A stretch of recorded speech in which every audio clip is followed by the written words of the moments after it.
Hello everyone. कैसे हो आप सभी? उम्मीद करता हूँ कि आप सब बढ़िया होंगे, मस्त होंगे, स्वस्थ होंगे और आप लोग की तैयारी बढ़िया बेहतरीन ढंग से चल रही होगी।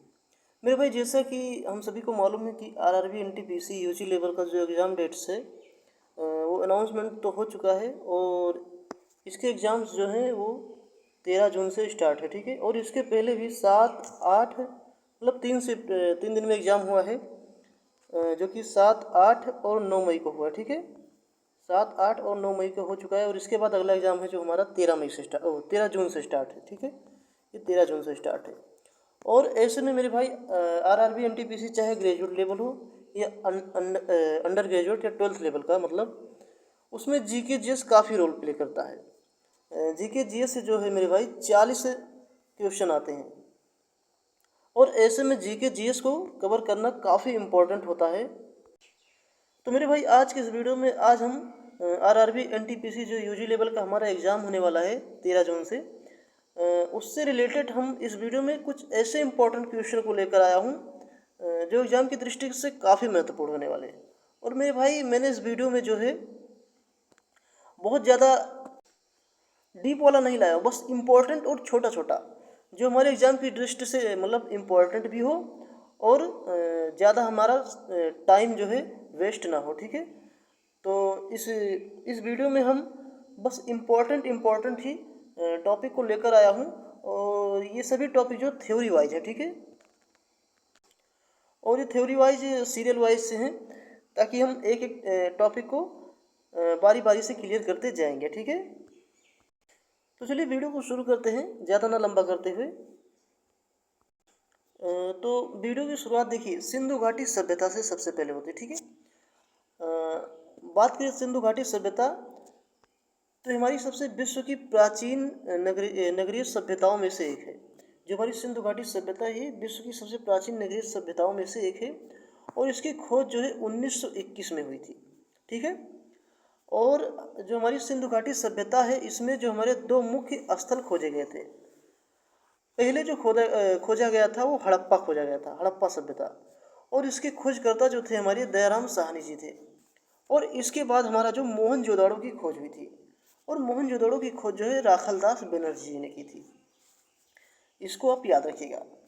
और इसके अगर एग्जाम में देखिए, इसके कालक्रम से भी कभी कभी क्वेश्चन आ जाते हैं और ये काल जो है ये काफ़ी इम्पोर्टेंट भी है, इसको आप याद रखिएगा। तो इसका काल जो है हमारा ये 2500 ईसा पूर्व से 1750 ईसा पूर्व तक था। ठीक है, जो हमारी सिंधु घाटी सभ्यता थी इसका काल जो है लगभग 2500 ईसा पूर्व से 1700 ईसा पूर्व तक था। देखो, बात करें ये हमारी सिंधु घाटी जो सभ्यता है ये हमारी किस नदी के तट पर है, तो देखिए ये हमारी जो सिंधु घाटी सभ्यता है ये सिंधु नदी और उसकी सहायक नदियों की जो है तट पर स्थित है। ठीक है, जो हमारी सिंधु नदी है और उसकी कुछ सहायक नदियां हैं उसी के तट पर ये हमारी सिंधु घाटी सभ्यता स्थित है। एग्जाम में जो है इन सभी से प्रश्न आ सकते हैं, इसलिए आप इन सबको याद रखिएगा। देखिए, इस वीडियो में हम बहुत ज़्यादा डीप नहीं जाएंगे, बस इम्पोर्टेंट टॉपिक को लेकर आया हूँ और उनको हम देखते चलते जाएंगे। मेरे भाई, अगर आपने इससे पहले कभी भी हिस्ट्री के इन सभी टॉपिक को अगर पढ़ा है तो बस आप देखते जाएंगे तो आपके दिमाग में वो ऑटोमेटिक बैठते चला जाएगा। ठीक है, तो इस वीडियो में हम लोग कुछ ऐसा ही करने वाले हैं। चलिए अब बात करें इसके हम महत्वपूर्ण स्थल और विशेषताओं के बारे में। तो देखो, जो हमारा हड़प्पा है सिंधु घाटी सभ्यता का, ये अब कहाँ पर है? ये हमारा पंजाब में है। और देखिए, जब बंटवारा हुआ था तो हमारे पंजाब दो भागों में बट गया था, एक हमारा इंडिया में रह गया था और एक पाकिस्तान में रह गया था। तो जो ये हड़प्पा सभ्यता है ये अब वो पाकिस्तान में चला गया, जो पंजाब प्रांत में, जो पंजाब पाकिस्तान में है इस समय, उसमें हमारा हड़प्पा सभ्यता है। और सबसे पहले इसी की ही खोज हुई थी, हड़प्पा सभ्यता की ही सबसे पहले खोज हुई थी, इसको आप याद रखिएगा। इसके बाद बात करें मोहनजोदड़ो की, तो मोहनजोदड़ो भी हमारा पाकिस्तान में है। कहाँ पर है? पाकिस्तान में, सिंध में है। ठीक है, और एग्ज़ाम में ये प्रश्न कई बार भी आ चुके हैं कि सिंधु घाटी सभ्यता का विशाल स्नानागार कहाँ पर था? तो मोहनजोदड़ो में था। ठीक है, मोहनजोदड़ो में। और मोहनजोदड़ो में जो है हमारा विशाल स्नानागार काफ़ी प्रसिद्ध है। ठीक है, इसके बाद आता है हमारा लोथल। तो लोथल में क्या था? हमारा बंदरगाह था। यहाँ पर बंदरगाह था। और ये लोथल जो है ये वर्तमान के गुजरात में स्थित है। ठीक है, ये हमारे भारत राज्य के गुजरात में स्थित है लोथल। तो मेरे भाई जो है इसका जो वर्तमान स्थान है इसको भी आप याद रखिएगा। ठीक है, स्थान से भी कभी कभी प्रश्न आ सकते हैं। बात करें कालीबंगन, तो कालीबंगन जो हमारा ये भी राजस्थान में है। हमारा ये भारत के राजस्थान में है। और यहाँ से जो हमें प्रमाण मिले हैं, यहाँ पर हल से जुताई के प्रमाण मिले हैं। पुराने समय में जो है ट्रैक्टर नहीं हुआ करते थे, बैल से जो है खेतों को जोता करते थे। और जो बैलों से जो हल से जुताई होते थे उसी के यहाँ पर प्रमाण मिले हैं। और अगर बात करें अगला स्थान तो हमारा है धोलावीरा। कौन सा है? धोलावीरा। और धोलावीरा जो है हमारा ये गुजरात में स्थित है। और धोलावीरा जो है ये किसके लिए प्रसिद्ध था उस समय? तो ये जल प्रबंधन के लिए प्रसिद्ध था। यहाँ का जो जल प्रबंधन है धोलावीरा का, ये काफ़ी प्रसिद्ध था। ठीक है, इसके बाद आता है हमारा राखीगढ़ी। राखीगढ़ी जो है ये वर्तमान में हमारे हरियाणा में स्थित है। कहाँ पर है? हरियाणा में स्थित है।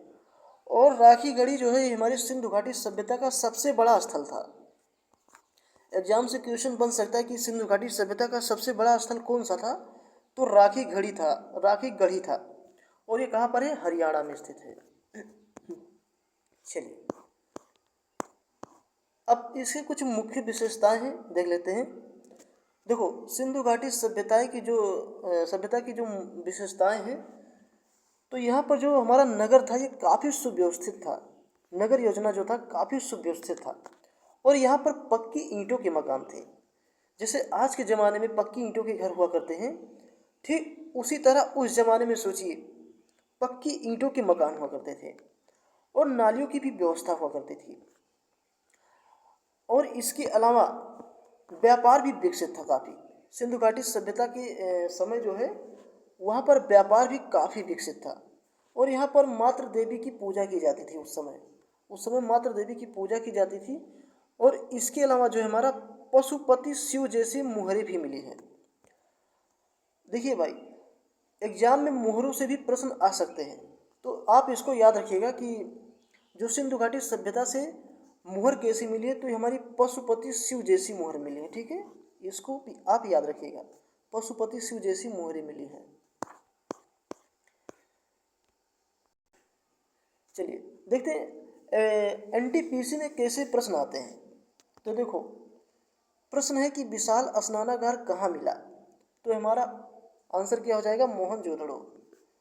जो विशाल स्नानागार हमारा मिला है ये मोहनजोदड़ो में मिला। ठीक है, अगला प्रश्न है सिंधु घाटी सभ्यता का बंदरगाह कौन सा था? तो भैया लोथल बंदरगाह था। और ये कहाँ पर था? ये हमारा गुजरात में था। ठीक है, वर्तमान में जो है हमारे गुजरात में स्थित है लोथल। ठीक, अगला प्रश्न है कि सिंधु सभ्यता के लोग किस धातु से परिचित नहीं थे? तो भैया लोहे से नहीं परिचित थे। सिंधु घाटी सभ्यता के लोग जो है लोहे से नहीं परिचित थे। बाकी इसके अलावा ये लोग तांबा जानते थे, तांबा, कांसा, ये ज़्यादा प्रचलित था उस समय में। ठीक है, लेकिन ये लोग लोहे से परिचित नहीं थे। चलिए, इसके बाद आता है हमारा दूसरा टॉपिक जिसको हम कहते हैं वैदिक काल। ठीक है, वैदिक काल कहते हैं। देखिए, ये topic RRB, NTPC, group D, SSC में भी बहुत पूछा जाता है विशेषकर। ठीक है, देखिए वेद में हम क्या पढ़ेंगे? वेद में वेद, सभा, समिति और आर्यों का जीवन, वर्ण व्यवस्था, धर्म शिक्षा, ये सभी हम वैदिक काल में पढ़ने वाले हैं। देखिए, सबसे पहले वैदिक काल के भाग जान लेते हैं। ठीक है, देखो वैदिक काल के जो हमारा वैदिक काल है ये दो भागों में था, एक ऋग्वैदिक काल और एक उत्तर वैदिक काल। बात करें ऋग्वैदिक काल की तो ये हमारा 1500 ईसा पूर्व से 1000 ईसा पूर्व तक था। जो ऋग्वैदिक काल था हमारा ये 1500 ईसा पूर्व से 1000 ईसा पूर्व तक था। और उत्तर वैदिक काल की बात करें तो हमारा 1000 ईसा पूर्व से 600 ईसा पूर्व तक था। उत्तर वैदिक काल 1000 ईसा पूर्व से 600 ईसा पूर्व तक था। इसको आप याद रखिएगा कालक्रम, ठीक है। चलिए वैदिक काल के एक्स्ट्रा कुछ इंपॉर्टेंट PYQ नोट्स के बारे में जानते हैं। जैसे देखिए वेदों के बारे में तो कुछ तथ्य हैं, जैसे गायत्री मंत्र। गायत्री मंत्र हमारा किस में मिलता है? तो हमारा ऋग्वेद में मिलता है, ठीक है। गायत्री मंत्र का जो वर्णन है हमारा ऋग्वेद में हुआ है, ठीक है। इसके बाद ये थोड़ा टाइपिंग में गलती हो गया है, पुरोहित वाला। और अगर हम वैदिक काल में भाषा की बात करें तो वैदिक काल में संस्कृत भाषा प्रचलित थी। वैदिक काल में संस्कृत भाषा जो है प्रचलित थी काफ़ी। इसके बाद आता है हमारा वैदिक काल में जो हमारे आर्य थे उनका मुख्य व्यवसाय क्या था? तो ये पशुपालन था। ये लोग पशुपालन बहुत करते थे। इसके बाद आर्यों का पशुपालन तो करते थे, इसके अलावा उनके पशुपालन में जो सबसे प्रिय पशु था वो कौन सा था? तो ये गाय था। सबसे प्रिय पशु जो है आर्यों के ये गाय थे। इसके बाद आता है कि वैदिक काल में जो हमारी प्रसिद्ध नदी है वो कौन सी नदी थी? तो हमारी सरस्वती नदी थी, ठीक है। ये सरस्वती नदी वैदिक काल में काफ़ी प्रचलित थी। जैसे एक प्रश्न है यहाँ पर, आर्य कहाँ से आए? तो अधिकतर इतिहासकारों के अनुसार आर्य जो है हमारे मध्य एशिया से आए थे। कहाँ से आए थे? मध्य एशिया से आए थे। तो इससे भी एग्जाम में जो है प्रश्न बन सकता है। देखिए यहाँ पर PYQ टाइप एक प्रश्न भी है कि आर्यों का मूल स्थान क्या माना जाता है? तो अभी हमने क्या पढ़ा? मध्य एशिया से ये लोग आए थे, ठीक है। तो इसलिए यहाँ पर राइट आंसर मध्य एशिया हो जाएगा। देखिए ऋग्वेद में हमारे 4 वेद थे, जिसमें ऋग्वेद, सामवेद, यजुर्वेद, अथर्ववेद। अब बात करें ऋग्वेद में जो हमारे हैं इसमें मुख्य विषय क्या थे? तो ऋग्वेद में जो है स्तुति एवं मंत्र का वर्णन था। स्तुति एवं मंत्रों का जो है ऋग्वेद में संकलन था। इसके बाद जब हमारा सामवेद आया तो सामवेद में जो है संगीत का वर्णन था। इसमें संगीत वगैरह के बारे में बताया गया है। और ऋग्वेद में हमारा स्तुति एवं मंत्र के बारे में बताया गया है। और यजुर्वेद में हमारा यज्ञ के बारे में बताया गया है। यजुर्वेद में हमारा यज्ञ के बारे में बताया गया है। और अंत में जो है हमारा अथर्ववेद है, और अथर्ववेद में जादू टोना चिकित्सा के बारे में बताया गया है। देखिए ऋग्वेद में क्या किसके बारे में बताया गया है? स्तुति एवं मंत्र के बारे में। इसको भी आप याद रखिएगा, ठीक है। और सामवेद में हमारा जो है संगीत के बारे में बताया गया है। और यजुर्वेद में जो है हमारा यज्ञ के बारे में बताया गया है। अब देखिए इसको याद करने का एक ट्रिक भी है। सामवेद में सा से सामवेद और सा से संगीत। और यजुर्वेद में जो है या से हमारा होता है यजुर्वेद और या से हमारा यज्ञ। या से यजुर्वेद और या से यज्ञ होता है। तो इस तरीके से भी आप याद रख सकते हैं। और अंत में जो हमारा बचता है अथर्ववेद, तो अथर्ववेद में हमारा है जादू टोना चिकित्सा, ये सब है, ठीक है। ऋग्वेद में स्तुति एवं मंत्र, सा से सामवेद, सा से संगीत, या से यजुर्वेद, या से यज्ञ। और अथर्ववेद में हमारा जादू टोना चिकित्सा के बारे में बताया गया है। सबसे महत्वपूर्ण फैक्ट है, देखिए ऋग्वेद में जो हमारे हैं, जो ऋग्वेद हमारे सबसे प्राचीन वेद है। ये कैसा वेद है? सबसे प्राचीन वेद जो हमारा ऋग्वेद ही है। और इसमें जो हमारे 1028 सूक्ति है, 1028 सूक्ति है हमारे ऋग्वेद में, ठीक है। देखिए PYQ है एक कि सबसे प्राचीन वेद कौन सा है? तो ये हमारा ऋग्वेद है, ठीक है। सबसे प्राचीन वेद ऋग्वेद है। वैदिक काल में जो है हमारा सभा और समिति भी काफ़ी प्रचलित थी, ठीक है। सभा और समिति भी काफ़ी प्रचलित थी। देखिए जो वैदिक काल में हमारा सभा होता था, ये बुजुर्गों की संस्था होती थी। सभा जो होती थी ये बुजुर्गों की संस्था होती थी। और जो समिति होती थी ये आम जनता की संस्था होती थी। सभा जो होता था ये बुजुर्गों की संस्था होती थी, और समिति जो होती थी ये आम जनता की संस्था होती थी। इसमें सभी लोग मतलब भागीदारी ले सकते थे। इसके बाद आता है, देखिए प्रश्न है हमारा कि ऋग्वेदिक काल में जनसाधारण की संस्था कौन सी थी। तो जनसाधारण की संस्था कौन सी थी, हमारी समिति थी। और जो बुजुर्गों की संस्था थी वो हमारी सभा थी, ठीक है, वो सभा थी। और जो जनसाधारण यानी आम जनसाधारण के लिए थी वो समिति थी। इसको आप याद रखिएगा। अब देखिए बात करते हैं ऋग्वेदिक समाज में। ऋग्वेदिक समाज की कुछ विशेषताएं थी। जैसे ऋग्वेदिक समाज में गाय को लोग यहाँ पर धन मानते थे। जो गाय होती थी पशु, उसको ऋग्वेदिक समाज में धन माना जाता था। और इस समय जो है समाज जो है जनों में बटा हुआ था, जनों में जो है समाज बटा हुआ था। और ऋग्वेदिक काल में जो है समाज में स्त्रियों की स्थिति भी काफ़ी अच्छी थी। स्त्रियों की जो स्थिति थी वो काफ़ी अच्छी थी। और इस समय जो है बाल विवाह नहीं था। ऋग्वेदिक समाज में जो है बाल विवाह का भी प्रचलन नहीं था। तो इन सभी को आप याद रखिएगा। ऋग्वेदिक समाज में गाय को धन माना जाता था, समाज जो है हमारा जनों में बटा था, स्त्रियों की स्थिति जो है बहुत अच्छी थी, और बाल विवाह भी इस समय नहीं था। बात करें उत्तर वैदिक काल में, तो उत्तर वैदिक काल में जो है वर्ण व्यवस्था बहुत कठोर हुई। वर्ण व्यवस्था जो है कठोर हुई और राजा की शक्ति इसमें बढ़ी, ठीक है। और उत्तर वैदिक काल में यज्ञ भी काफ़ी बढ़े। और उत्तर वैदिक काल में जो हमारा कृषि का भी विकास हुआ काफ़ी।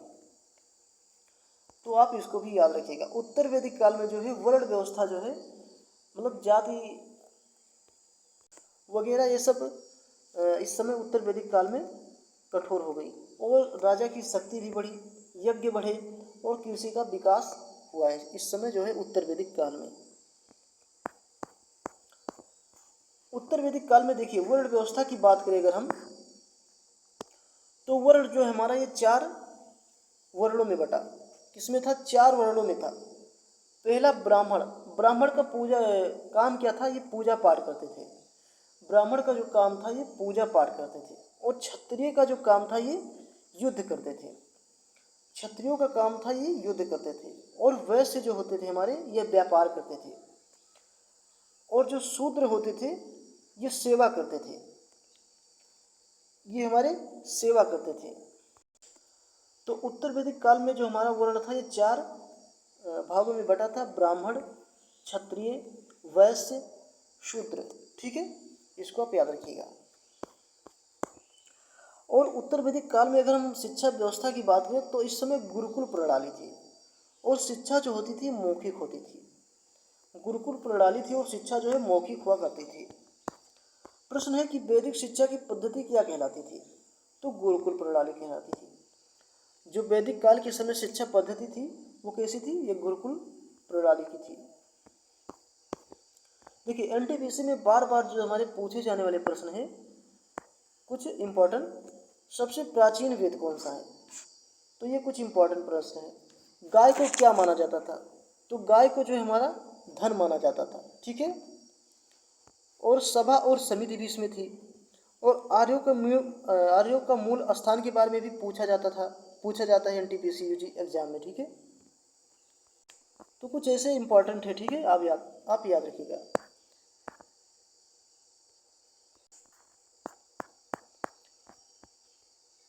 देखिए कुछ वन लाइनर हैं, जिसे वन लाइनर में हम देखें। सबसे प्राचीन वेद कौन सा है, हमारा ऋग्वेद है।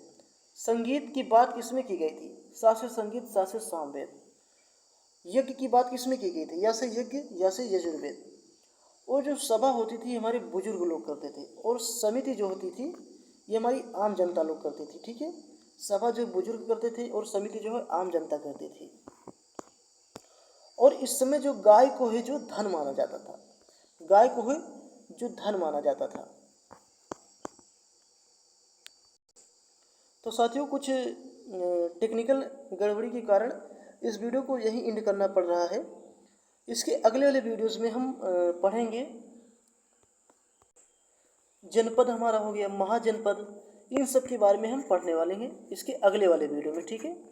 इस वीडियो में तो बस इतना ही,